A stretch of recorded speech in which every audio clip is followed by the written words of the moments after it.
साठी तुम्ही निवडलेला आहे, परंतु एका गुंडाची हत्या होते आणि त्या गुंडाच्या हत्येनंतर निलेश राणे घरी भेटायला जातात.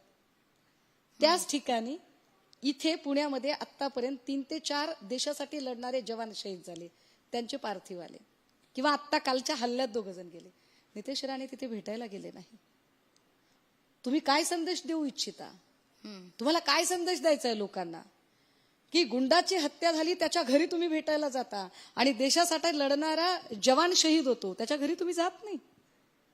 तुमचं चाललंय काय?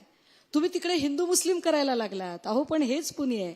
ज्या पुणेमध्ये आमच्या पक्षाचे जावेद भाई सारखा एक तरुण आहे की जो आपले रोजे आणि रमजानचा महिना सोडून एका ब्राह्मण कुटुंबातला एक अंत्यसंस्कार करायला पुढे सरसावतो. त्याच्या डोक्यात काही येत नाही. हे खरं पुणे आहे आमचं.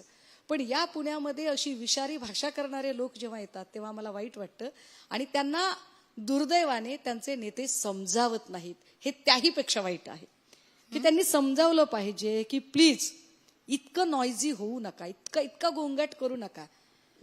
तुम्ही जितके हळू बोलाल ना लोक तितके जास्त टवकारून ऐकतात आणि तुम्ही जितका आरडाओरडा करता लोक तुम्हाला तितकं इग्नोर करायला बघतात.